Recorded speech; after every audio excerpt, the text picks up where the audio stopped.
Salut à tout le monde, alors bienvenue sur la chaîne MXMNR. Aujourd'hui on va faire un nouveau tuto mécanique. Donc ce qu'on va faire aujourd'hui, c'est qu'on va remplacer les disques de frein et les plaquettes de frein arrière sur BMW série 539. Donc ici c'est une 530D en PACM. Donc celle-là c'est un break, un touring. Ça va être le même principe pour les berlines. Ça va être aussi pareil à peu près pour toutes les BMW. Donc à savoir avec le frein à main qui est à l'intérieur du disque. Là, ça fait deux tambours qui servent de frein à main. Donc c'est le même principe sur à peu près toutes les BM, quoi, on va dire. Donc au niveau des pièces qu'on aura besoin, forcément les deux disques de frein arrière, donc un de chaque côté. Donc moi j'ai pris ici des ATE rainurés pour essayer d'avoir un meilleur freinage.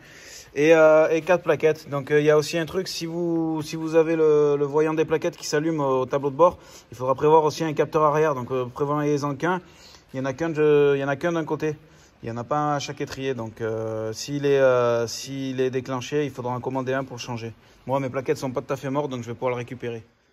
Bon, alors en ce qui concerne l'outillage pour faire les disques de frein et plaquettes arrière, donc il vous faudra un cri déjà pour lever la voiture, plus chandelle si vous avez. Une clé cliquée donc de 17 avec rallonge, ça c'est pour démonter les roues. Ensuite il faudra une douille de 16 et une cardan aussi pour accéder au vis de l'étrier de frein. Il faudra aussi un petit cliquet avec une clé BTR là, de l'hexagonal mâle de 6 mm.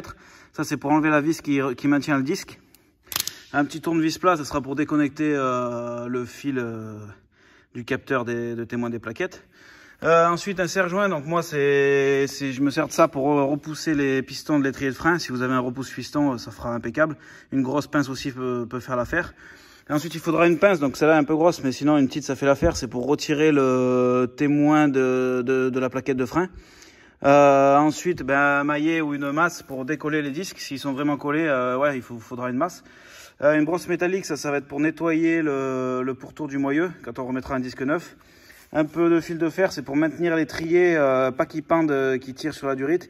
Voilà, vous l'attachez avec ça et vous l'attachez à un bras du train arrière. Ça évite de tirer sur la durite de frein. Un peu de chiffon pour nettoyer, du nettoyant frein et un petit peu de graisse, ça va être pour graisser un peu les plaquettes et les vis qu'on remonte. Voilà, donc pas vraiment d'outils spécifiques. Donc la première chose qu'on va faire, c'est qu'on va débloquer les 5 boujons de roue. Juste les débloquer, ensuite on lèvera et puis on pourra les enlever entièrement.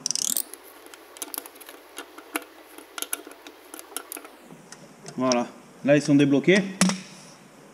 Voilà, ensuite maintenant on va venir sous le tampon de ce côté et on va venir lever la voiture, lever le côté qui nous intéresse.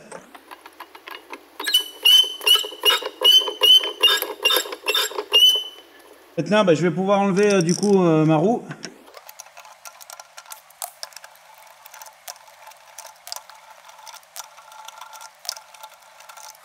Et voilà, la roue est enlevée. Maintenant on va pouvoir lever encore un peu plus haut la voiture.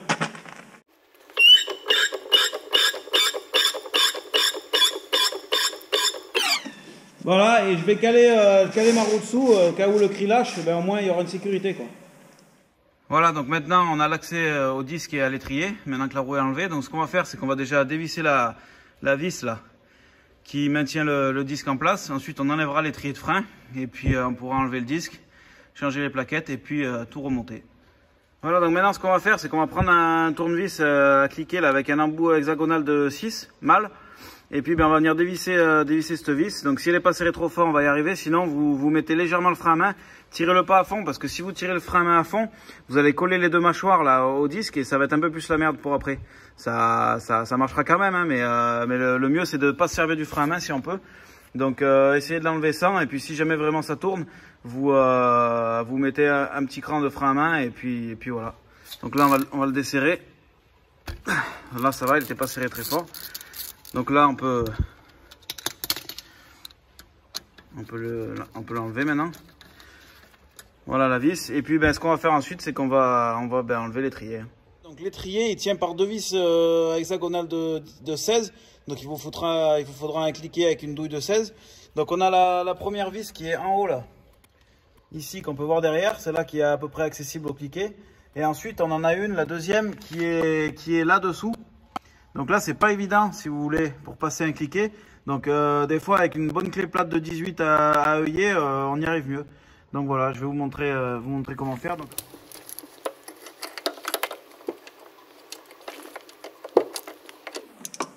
Voilà, donc là, je vais vous montrer. Je vais prendre la caméra. Donc là, avec cliquer et cardant comme ça, là, vous arrivez à passer là. Et la clé, elle a beaucoup plus de débattement là, entre l'amortisseur et l'étrier. Donc là, je vais essayer de dévisser comme ça. Et puis, je pense que ça devrait marcher. On va voir.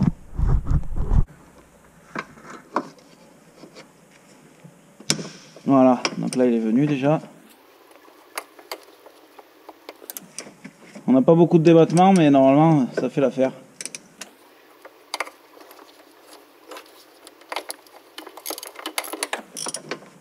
Voilà, donc je débloque bien celle d'en bas, c'est la plus pénible. Je la débloque que je puisse la finir à la main. Voilà. Donc la vis d'en bas est débloquée. On la voit là. Et maintenant, on va attaquer celle d'en haut. Donc là, celle-là, le cliquet passe plutôt bien. Voilà. Là, je ne sais pas si vous voyez, il est bien calé. Et on va le desserrer. Voilà. Et une fois qu'il est débloqué, on dévisse. On le dévisse assez de manière à pouvoir le finir à la main. Voilà, donc maintenant mes deux sont débloqués là. Et je vais venir finir de desserrer à la main puis enlever l'étrier. Donc là ensuite ce que je fais, avant d'enlever l'étrier, je prépare un petit bout de fil de fer. Là. Je le fais passer où je peux. Voilà, par là. Au moins je tiens mon étrier avec ça. Et ça je le laisse libre, comme ça je pourrais l'accrocher quelque part. Donc soit à l'amortisseur ou au tirant qui est là. Parce qu'au moins il pendra pas et ça tirera pas sur le flexible de frein parce que c'est pas très bon. Donc voilà, maintenant je vais enlever les deux vis à la main et enlever l'étrier.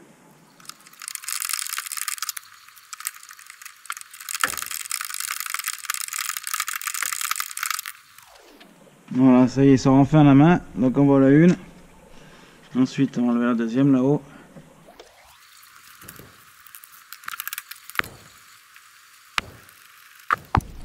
Et voilà, la deuxième vis enlevée. Donc maintenant, on peut sortir notre étrier de là. S'il est un petit peu coincé, vous le tordez un petit peu, ça écartera les plaquettes. Voilà. Donc mon étrier qui est sorti. Et maintenant, il faut trouver un petit endroit pour l'accrocher. Donc là, à cette traverse, c'est très bien. Et au moins, on sera tranquille pour changer le disque. Voilà. Donc là, j'ai pu bien enlever mon étrier de frein.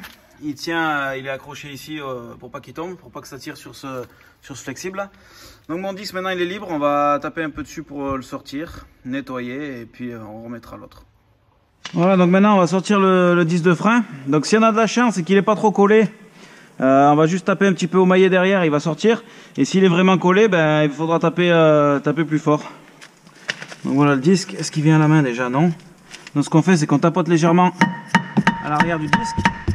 Voilà, là il s'est décollé, nickel.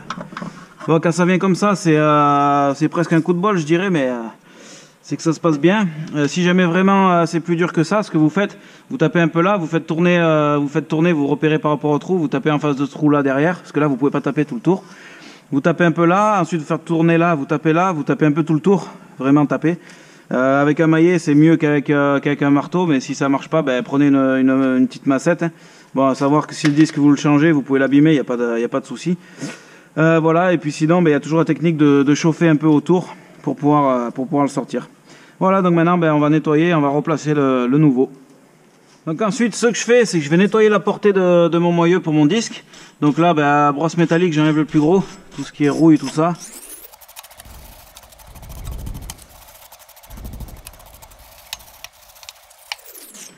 Et ensuite, je vais finir avec un petit coup de nettoyant frein là. Avec un peu de chiffon. Avec un petit coup de chiffon, voilà.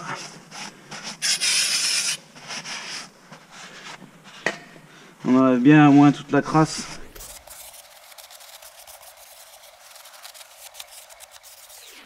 Voilà, donc maintenant on a un moyeu qui est bien propre et on pourra mettre notre disque neuf dessus proprement. Donc voilà, maintenant qu'on a notre disque tout propre, on va venir le poser sur notre moyeu. Au bon endroit, normalement ça rentre bien. Voilà, impeccable. On en profite pour mettre tout de suite la vis de verrouillage. Ce que je vais faire, je vais y mettre un poil de graisse dessus avant de la mettre. Ça facilitera bien sûr le démontage. Voilà, donc vous mettez légèrement de la graisse sur le filet. Et ensuite, eh ben, on vient mettre notre vis. Et là, ben, vous pouvez serrer un peu quand même. On le resserre ensuite. Voilà. Donc voilà, notre disque est en place. Il ne bouge plus. Ce qu'on va faire maintenant, ben, on change nos plaquettes, on remonte l'étrier et puis on roule. Donc maintenant, ensuite, donc on va s'attaquer aux plaquettes de frein. Donc on va ressortir notre étrier de là où il était. Voilà, on va le poser là. Au moins, on sera bien pour travailler. Voilà, donc là, on pose l'étrier comme ça il n'est pas contraint et on peut travailler tranquillement. Donc ce qu'on va faire, on va enlever cette agrafe. Donc j'aurais pu le faire avant de démonter l'étrier, j'aurais dû le faire d'ailleurs. Là, on va l'enlever parce que cette agrafe, elle contraint les deux pièces ensemble. On va l'enlever, on vire nos deux plaquettes et puis on va remettre des neuves avec un petit peu de graisse.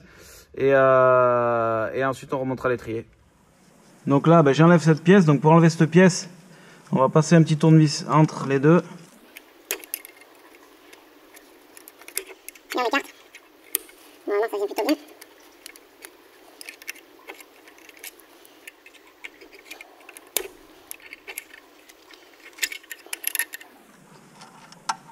Voilà, donc là on a enlevé notre petite patte métallique.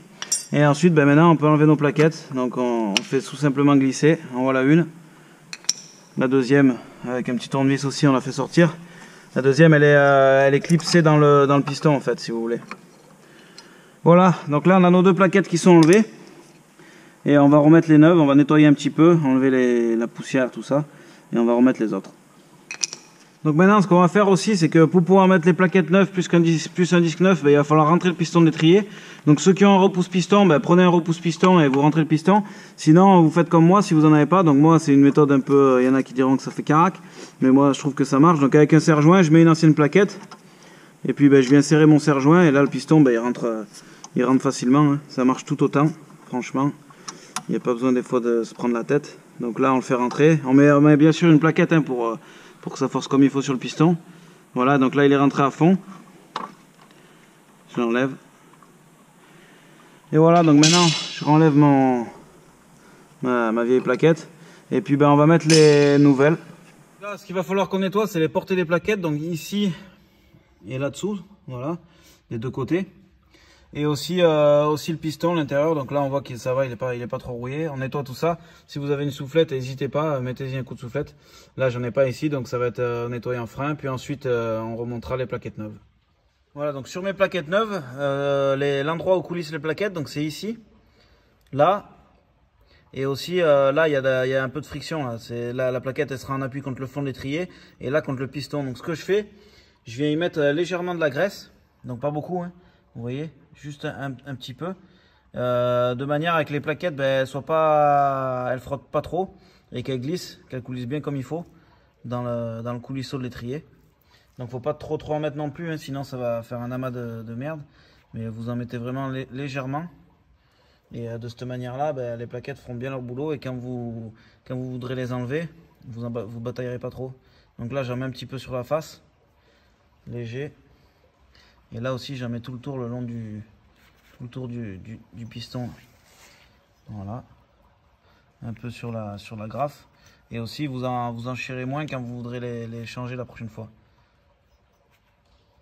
Donc voilà, ben maintenant on va pouvoir les remonter sur l'étrier. Voilà, donc là je reviens mettre mes plaquettes. Donc je commence par le côté piston, avec celle qui a la fourchette là pour rentrer dedans. Donc on vient la caler là. Et ensuite, on la fait rentrer, il faut la clipser dans le piston. Voilà, donc là elle est clipsée. On va mettre l'autre côté. Là.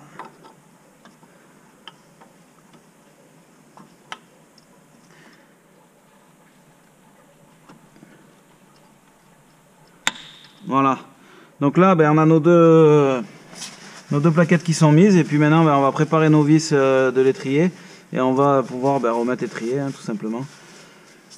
Voilà, donc là notre étrier est prêt avec les plaquettes. Ce qu'on fait, c'est qu'on prépare nos vis. Donc on y met légèrement aussi de la graisse dessus.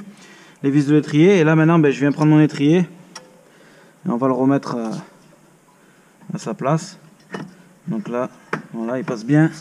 Et ensuite, derrière, voilà. Donc là il est calé. Je viens trouver le trou. Je vais prendre la vis du haut. Voilà, donc la vis du haut, elle a pris.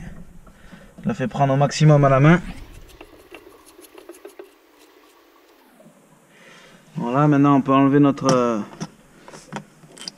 fil de fer qu'on avait pris pour suspendre l'étrier. Et je vais mettre la vis du bas maintenant. Je vais prendre la vis du bas. Voilà. Pareil, je l'avance au maximum à la main.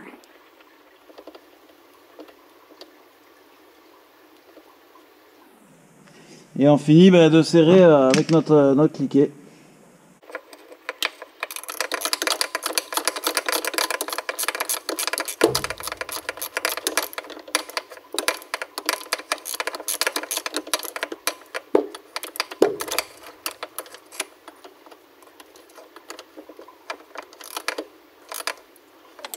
Voilà, donc là, je bloque bien. Je bloque bien celui-là. Mon cliquet. Voilà, on serre comme il faut. Et ensuite, on va aller bloquer celui qui est dessus. Voilà, donc là, je viens faire ma vis du haut. Je viens la serrer.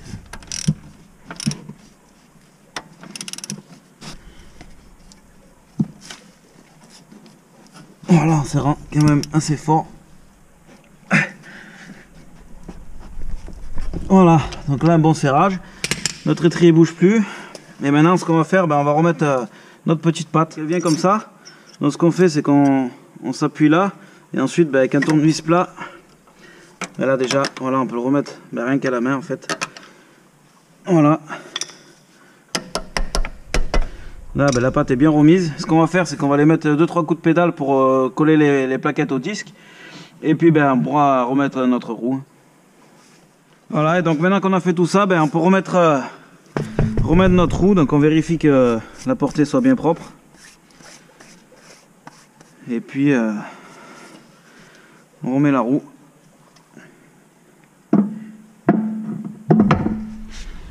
Voilà, en face des trous.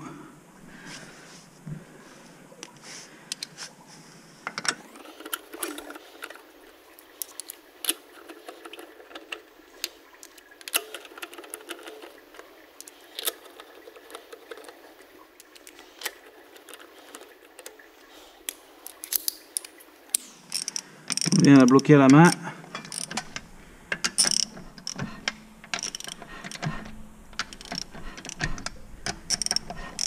Et on finira de bloquer une fois que la roue sera par terre.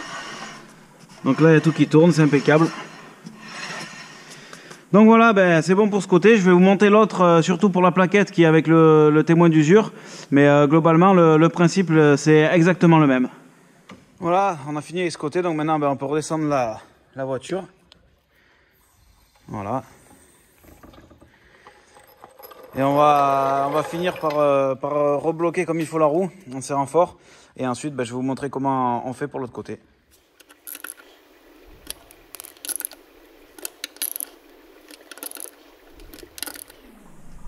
Et voilà, terminé. Voilà, donc maintenant on passe à l'autre côté. Donc ça va être exactement le même principe que ce qu'on vient de faire. Sauf qu'en plus, on aura le capteur d'usure des plaquettes. Donc je vais vous montrer que le changement du capteur. Et parce que le reste, c'est vraiment tout pareil, quoi.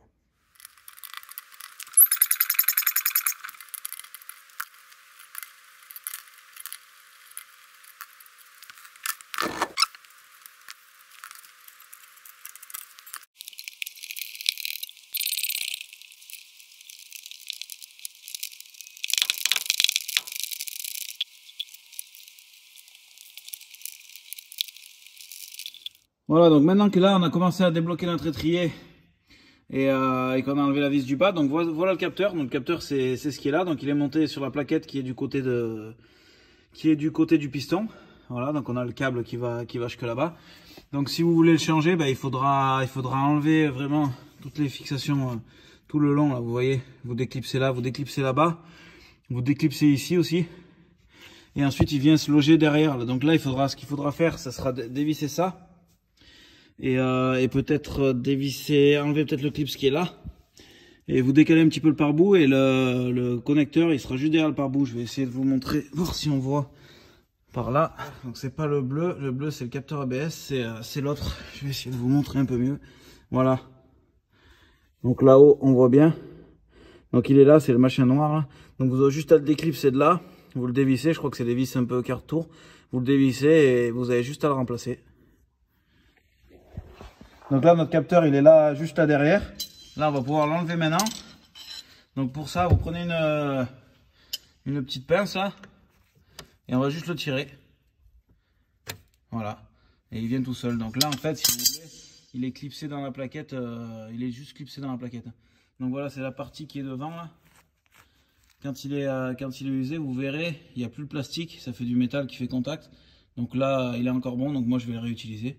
Voilà, ben maintenant on va pouvoir continuer l'opération comme l'autre côté. Donc ce que je vais faire pour avoir un peu le champ libre, je vais enlever le capteur ici.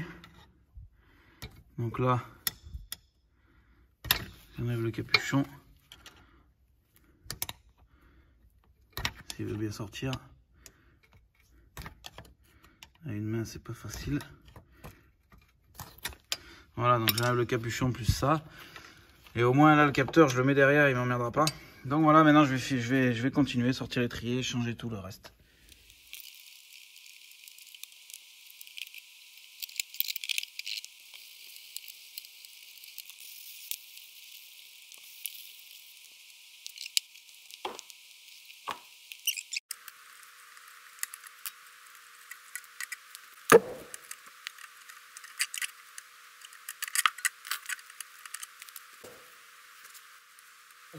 J'ai enlevé mes plaquettes, donc voici la nouvelle, voici l'endroit, donc le témoin il vient dans la petite encoche là. Faites bien attention parce que moi sur ma vieille plaquette, la graffe là, vous voyez la partie métallique, elle était restée sur la vieille plaquette. Donc pensez bien à la remettre sur le capteur en plastique quand vous l'enlevez quoi.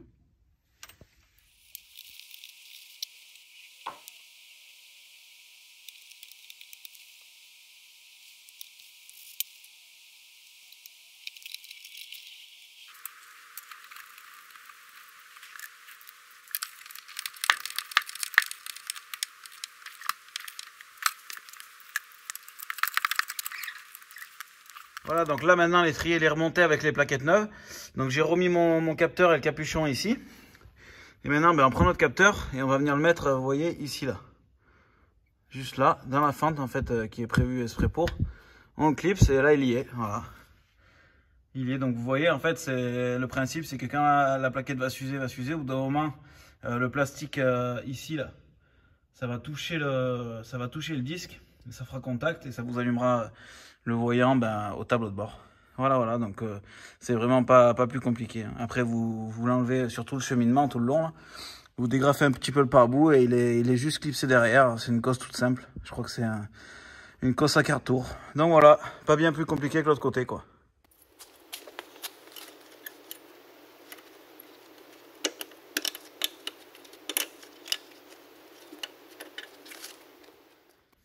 Voilà, donc maintenant ben, je viens de remonter ma roue, je l'ai bien serré et puis ben, c'est reparti pour pas mal de kilomètres. Donc ouais, comme je vous disais, j'ai monté du rainuré pour espérer que ça freine un peu mieux parce que bon, vous connaissez la réputation des BM sur le freinage, hein, c'est pas top. Donc voilà, ben, écoutez, j'espère que ça vous aura plu, que ça vous aura surtout servi, que ça vous aura été utile. Voilà, c'est une opération quand même vraiment simple, hein, il n'y a pas besoin d'outils bien spéciaux, c'est vraiment du standard quoi. Donc voilà, à la portée de tout le monde. J'en ai profité aussi pour monter mes pneus neige. Voilà, écoutez, merci à vous et puis à la prochaine. N'oubliez pas de vous abonner si ça vous plaît. Ciao!